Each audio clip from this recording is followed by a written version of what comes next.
Hi, I'm Chris Cooke, and welcome to another episode of C5 in 10. Today, we're speaking with the executive team at IronNet, a cybersecurity company that is delivering the first ever collective defense platform, which provides organizations with an early warning system of potential cyber threats through real-time collaborative threat intelligence sharing. Allow me to introduce General Keith Alexander, co-CEO and founder of IronNet.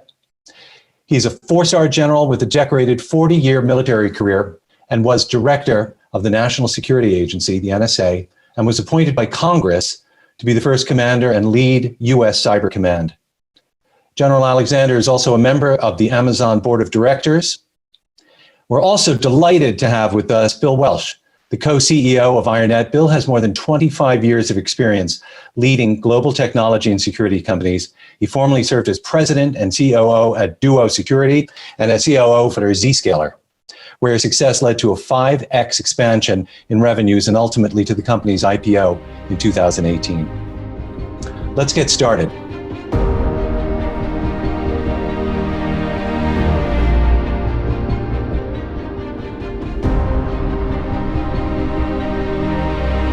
General Alexander, for several decades, you directed the United States strategy for tackling cybersecurity threats and keeping the nation and private companies that operate in it safe from bad actors. Could you start by telling us how your career led you to developing the collective defense approach?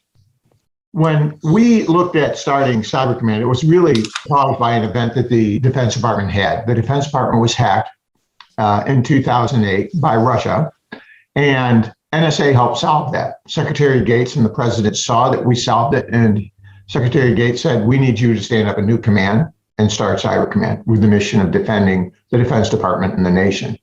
And so we took on that mission. We started U.S. Cyber Command. The issue that we quickly saw is we couldn't see attacks on the country. They were invisible to the Cyber Command. As a consequence, those attacks would occur, and all the country could do was incident response. So we were left telling people, we need you to tell us when you've been hacked, or we need, breach legislation. But that's crazy. When you think about it, we need to be in front of breach legislation. We need to be in breach prevention. So how do you do that? And that's where we came up with collective defense.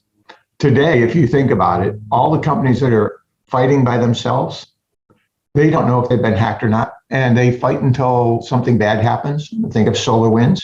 18,000 companies got hacked. None of them knew it. And that went on for a period, the same with Microsoft and others. The consequence is we are all defending alone. So the idea of collective defense is let's bring that together like a radar system. Have companies work together at network speed for the collective defense. Share knowledge, crowdsource, anonymize it, and share it with the government. That's what we're doing here at IronNet. And that was the vision that we had when I left government. General Alexander, could you elaborate on that a little bit more?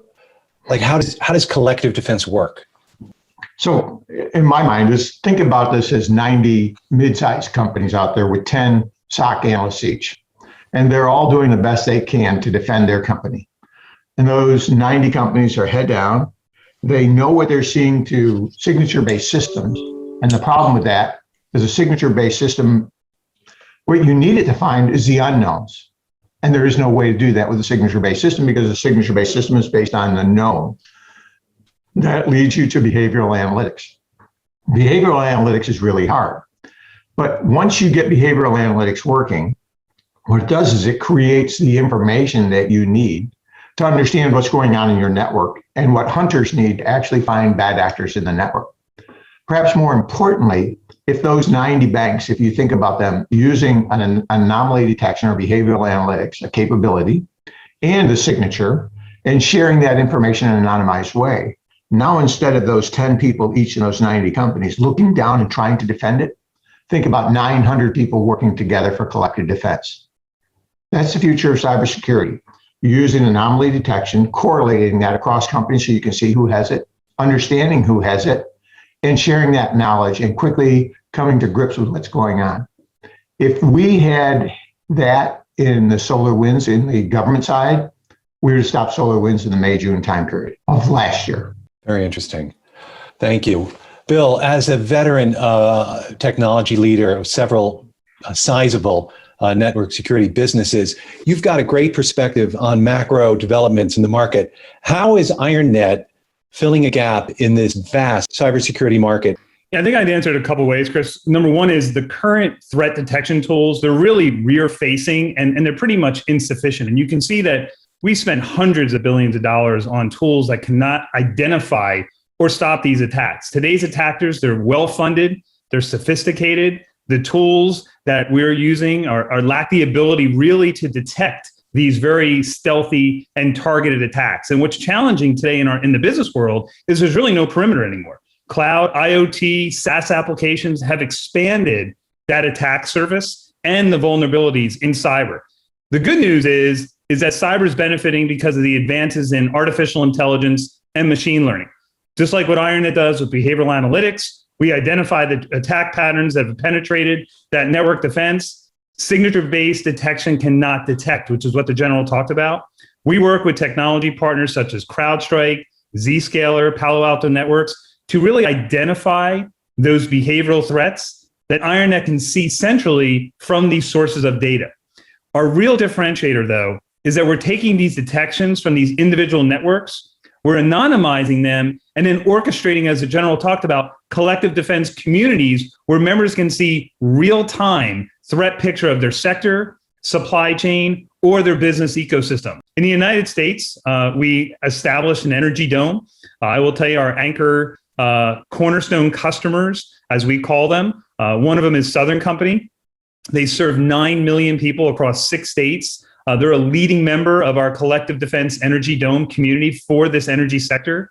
Southern began working with IronNet to get really high quality automated situational awareness and move away from relying on their manual method. American Electric Power, AEP, they've got 5.5 million customers, and they rely on us to protect the grid from the cyber attacks that you've seen. And I will tell you what they're most encouraged by is the cyber intelligence that we're able to share with them because of our behavioral analytics. And they're also encouraged by the ability to make it actionable across the entire energy dome to protect the entire electrical grid here in the United States. General Alexander and Bill, it's clear from this afternoon's conversation that you're both very passionate about this mission. And I should say it's a mission that C5 Capital shares as well. So thank you very much for all your comments. Do you have any final thoughts before we conclude? Well, IronNet's mission is very simple. We want to transform cybersecurity through collective defense. We believe that these communities, the ability to bring together companies, sectors, nations, and states to defend against these adversaries is critical. Yes, you can bring technology and you can bring process, but you've got to bring the people. You've got to bring the ability to collectively share this information instead of continuing to defend in isolation. Is that even the most secure individual company cannot defend against a very large nation-state adversary. That's why collective defense is the way of the future of how to transform cybersecurity. Because if there's a weak spot in that extended enterprise, the attacker is going to find it. You know, it's urgent right now that we do this to secure the critical infrastructure in energy, oil and gas, healthcare, even municipalities. Think of our water and wastewater plants. What would happen if some of those were attacked by an adversary? So for me, one of the most exciting things about collective defense, as our Iron Dome communities grow, each organization, whether it's large or small, gets a return on their contribution. So as they share the knowledge, they're getting 10x, 20x, 100x return on their contribution through this shared intelligence from the other community members. That's the power of collective defense, to not only leverage the knowledge that they have, the people that they have, and the technologies that they have within our collective defense platform. You know, I would just add to it. When I retired from the military, I didn't stop wanting to help our country. Our country needs collective defense to really address this area. It's the biggest existential threat that we face right now. It's in cyber. And in this case, it's the commercial sector that has to step up and set the framework of how they're going to share information anonymized with the government in a time to stop to prevent these types of attacks. So Bill and I use this word, the mission continues. When you think about it, that's what we're about. Let's help defend our nation and our allies by working together. We can do this. More importantly, we have to do it. This is our future. And I think that's where this is taking us. General Alexander and Bill, I want to thank you both for your time today. This has been fascinating. You and your team have a terrific and wonderful mission ahead. Once again, thank you for participating in this latest episode of C5 in 10. Thanks, Chris. Thanks, Chris.